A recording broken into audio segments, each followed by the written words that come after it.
Yeah. Week 14. We made it all the way. Ballin' at what cost? Can't believe we made it this far. Feeling good, baby. April, what you got for me? Here we are.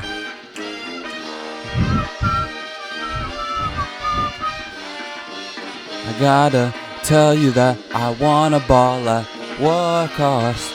There is something I could do. I'd ball at what cost every day. Balling at what cost we're here. Week 14. I can't believe we're here. I'm fired up. If you don't know the things that... Oh, we're so back. Carlos Sainz appendicitis. Fuck yourself. Get up, get up, get up, get up. Don't doubt my boy Sainz. Get up, get up, get up, get up. Hamilton did. Get up. Oh my god. Japanese Grand Prix now. Oh, UFC 300 coming at you. Baby, I'm hot just like an oven. I need some loving. And baby, I can't hold me much longer. It's getting stronger and stronger. When I get that feeling, I need balling at what cost? Sexual healing and balling at what cost is so fine.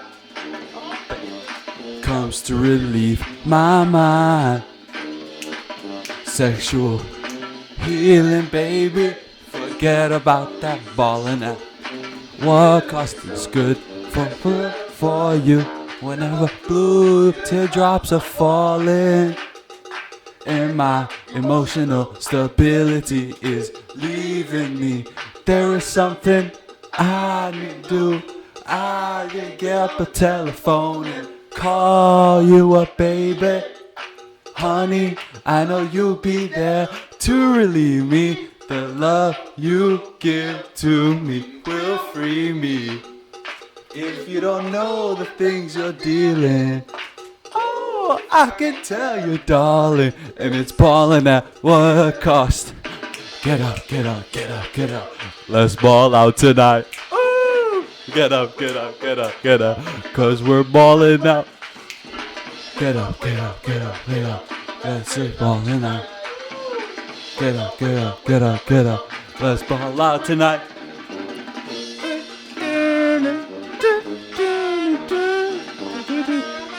Ladies and gentlemen, we've made it all the way here. Can you believe it? Round 4, Formula 1, UFC 300 around the corner. Oh my goodness gracious. Dunna, dunna, dunna, dunna. Let's ball at what cost? Dunna, dunna, dunna, dunna. Let's ball at what cost?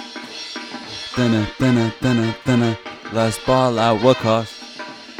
Dunna, dunna, dunna, dunna. Let's ball at what cost? Wow. How else are we going to do it, ladies and gentlemen? That's the only right way we get it to work. We are so back. It's almost like we made a comeback. And all we really needed there was listen, I know you missed me last week. I know you did. Who are we kidding here? You missed me last week. I had to take a little break. I was like, there's no fucking sports. There's no fucking sport. I had to spare you from the utter dampness that was last weekend. Guys, I've never been so fucking bored. Last weekend I was like, really, what is there to do here? I mean, it was kind of like I just needed to get the month out of the way type of thing. And, you know, they didn't end off really with a bang, but they're starting it off because now it's springtime. The birds are chirping more. There's more birds. Don't they fucking fly from somewhere? I swear, they just fly from somewhere. There's more birds somewhere, right? The sun shines a little bit. The trees, they start getting a little bit greener now, slowly but surely. So what does this mean? Now we're getting in the real deal Holyfield. Now we're getting into the meat of things. Oh, really? We really are getting into the meat of things now. This is when, we've gotten the early year rust out of the way, the kind of the beginning phase is out of, there's no more warm up. No more. You understand me? Now we're in it. Now we're in the murky waters. I like to say that a lot, but we really are. Now is when the champions are made. And this is when we understand more about how this year is going to go down and the big picture of it all, because we're into the round 4 of Formula 1 now. So that's like, you look at the calendar, it's like what, 24? It's like that's like one considerable chunk of the start already. We're in it. And it's like the round 4. What else are you going to do other than accept it for what it is? Yum. I got to take a deep breath here, because there is a certain angle that I can come at you. I can come at you with a little bit of viciousness and a little bit of anger. Because I know my boy Carlos Sainz Jr. Vasquez de Castro.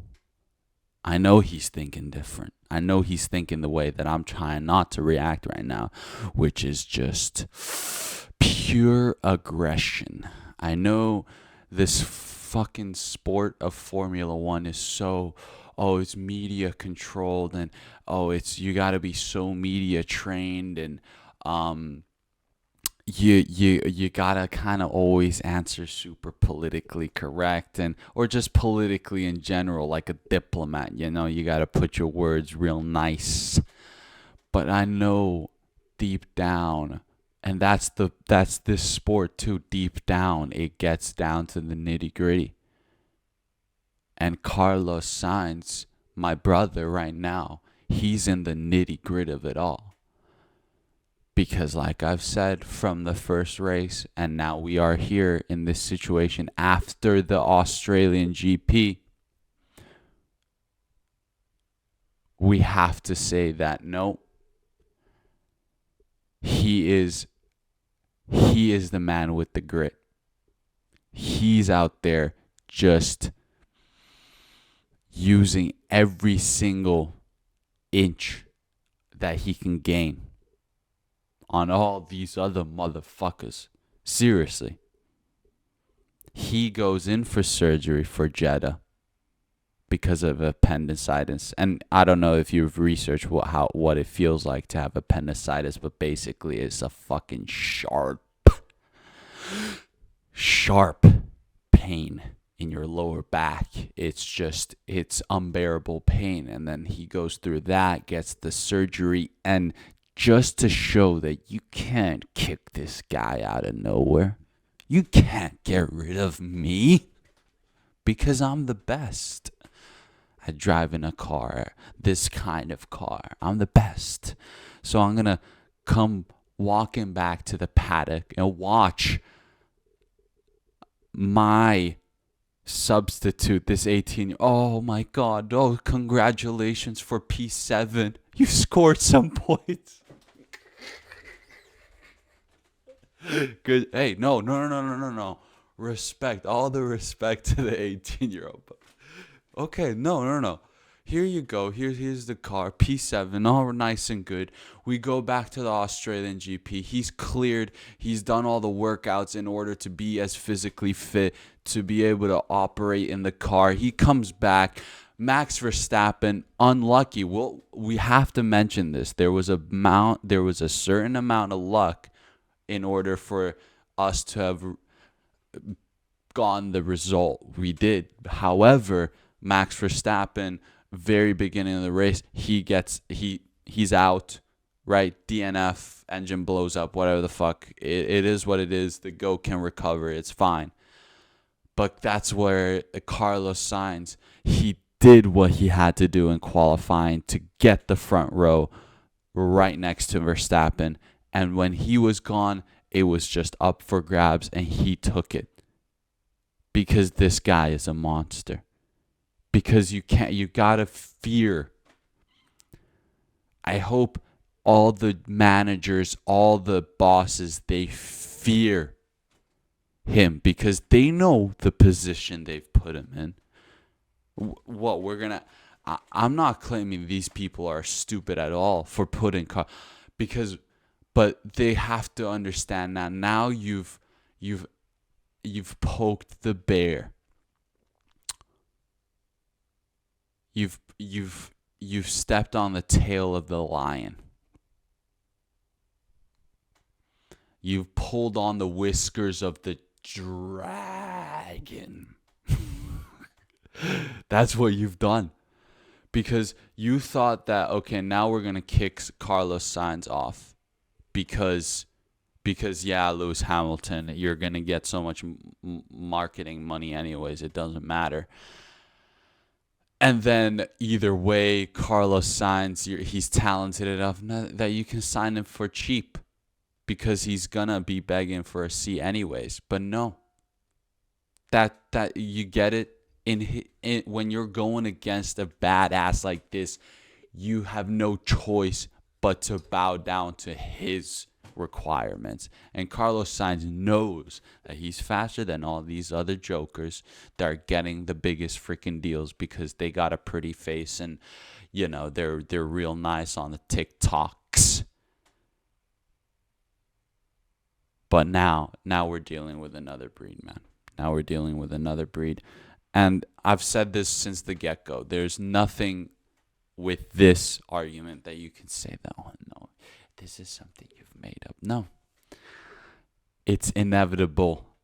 Okay, Carlos Sainz is inevitable. And I'm glad that that's all we needed. That's literally all we needed. That's what I said. That's all we need. Just a Max Verstappen DNF and one solid dub. Or like a solid podium, and we're back. And indeed, we are back. McLaren. Let's just briefly jump into my McLaren boys. They did what they had to do in Australia, too. They took advantage of the Red Bull struggling. So then it was a Ferrari 1-2, but then McLaren 3-4. They're right there. They're right there.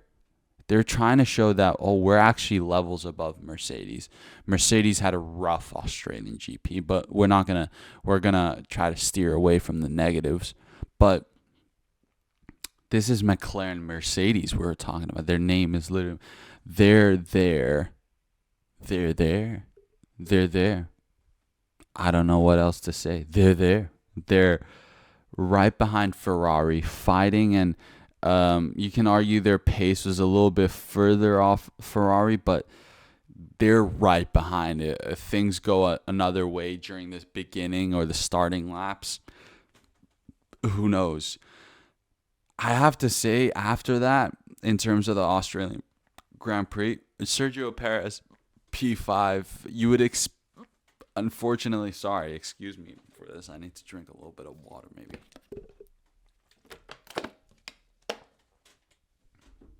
Sergio Perez tried his best. What are you going to do? But Lance Stroll, P6?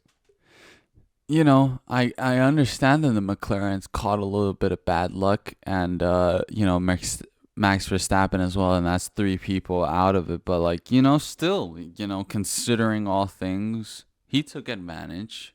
Lance Stroll. It's the forever just, I feel like at this point, it's just this circle of, Stroll, I don't think he deserves to be in this team. And then a couple races he does pretty well. Then you're like, you know what? Maybe he deserves to see, yeah, sure. Why not? It's, you give them the benefit of the doubt. But then, it's a little bit back and forth. But hey, at least now after the Australian Grand Prix, we're on the other side the other foot of just okay, yeah, you know what? That's pretty all right. And Haas, Ferrari, they're taking budget cuts. They got rid of Gunther Steiner, but now they've scored points in the last two races, and then now in Australia, both cars scored points. Considering if the lower tier teams are Alpine and Red Bull Visa, I think they're called now Red Bull Cash App Visa. What the fuck? Yeah. Or Alpine or Kick Sauber. Yeah, Haas is currently a step above them. So hey, Kevin Magnussen, Nico Hülkenberg doing their thing.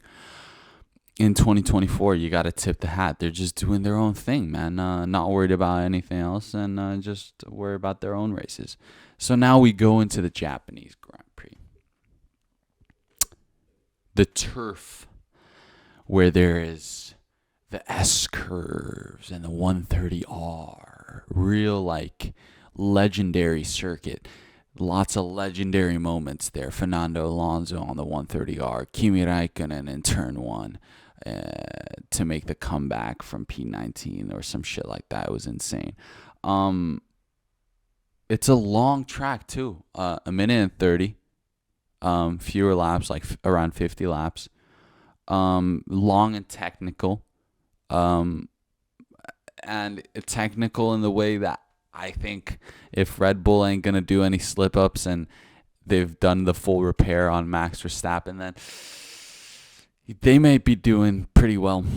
The Red Bull might be doing pretty well. The car might be really built for this kind of track where you can go high speeds and high-speed turns, get a little bit of extra grip and downforce. I think the Red Bull car is just too darn good at that, in terms of just the details.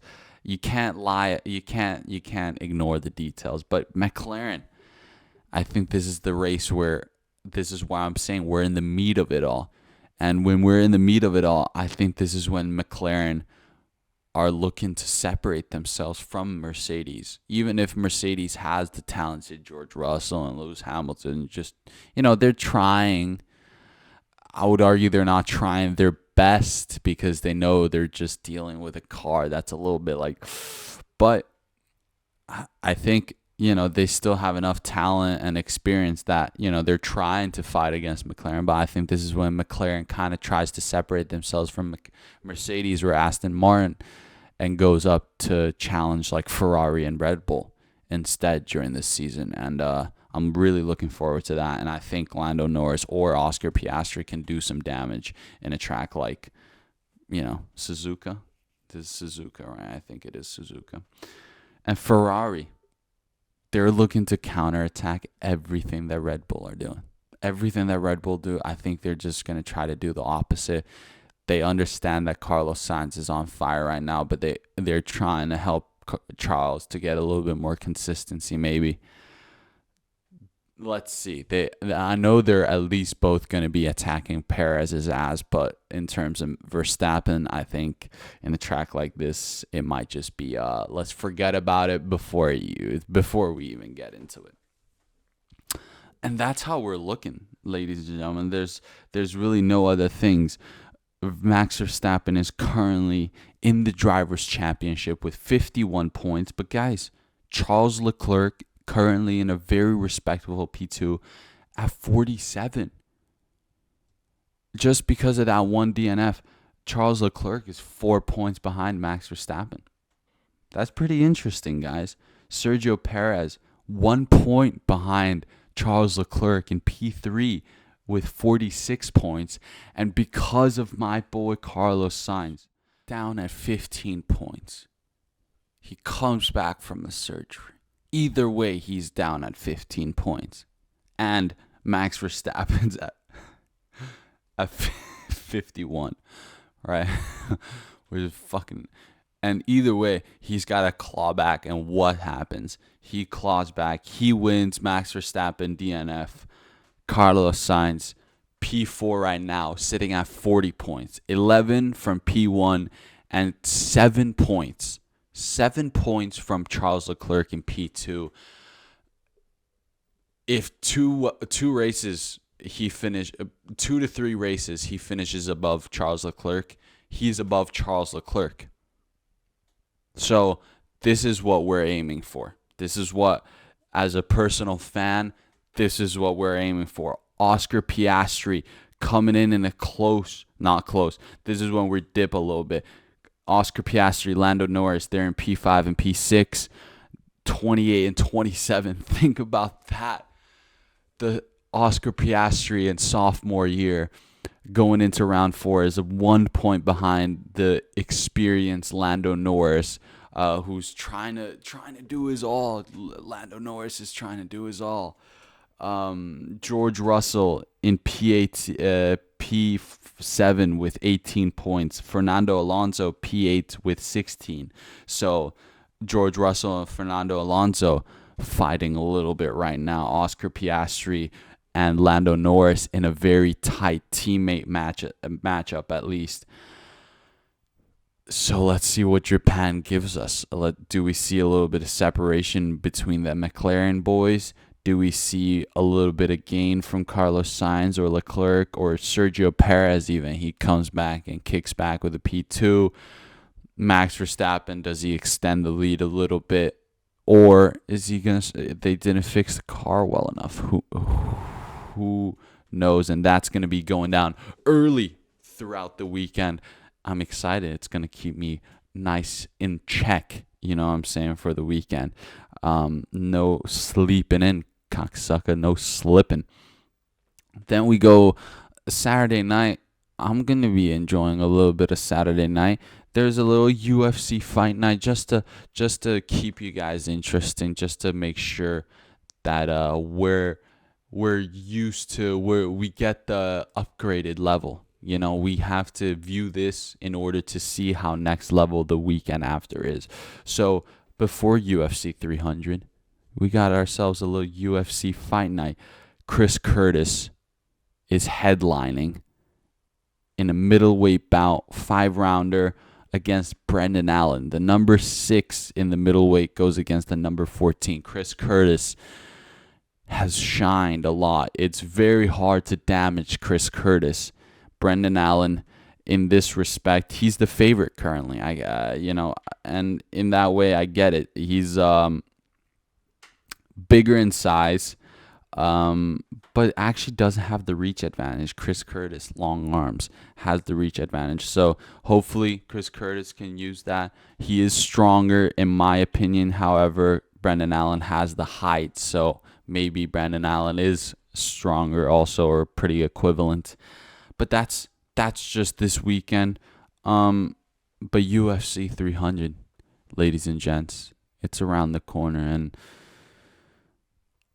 I want you to understand the absolute just freaking fireworks that UFC, they're trying to throw at us next weekend. It's very serious. It's not to be joked around with, but it's almost so serious that you gotta laugh at it. Like, dude, there's no way this is fucking real. No fucking way this shit is real. No. It's crazy. Like, even the first fight is just big names. It's big names throughout the freaking whole card, throughout the whole prelims, early prelims, every single fight. There's a name that you know. There's some type of legendary status, and you go throughout the main card, and it's just absolutely crazy. I don't know what to even tell you. There's so many dream matchups that you just don't even know how to comprehend it. The UFC 300 is, and it's almost, it's really respectable that they've done 300 events, and the sport has evolved to such a height, to such a level. I'm very happy for them. What can I say? The only way they could have made this legendary was if they had McGregor. they couldn't get McGregor. They tried their best in order to like replace the fact that there's no McGregor. McGregor will fight later. Yeah, I guess it's what it is. It's almost like that's the thing. I almost feel like they're treating this 300 as like a transitional thing, like after like pre 300 and post 300, like the post 300 might just go into its new era or some shit like that. So I don't know. Either way, ladies and gentlemen, that means I'll be coming back at you next week early with the details. We're not skipping a single detail. We'll be back. We'll be back in that sense. And I'm back. I want to get this out of the way. I'm back. I'm back. I've been a little bit distracted, but there's no distractions anymore. I'm back, feeling good. I'm going to give this to you because this is what I'm passionate about. Ballin' at what cost?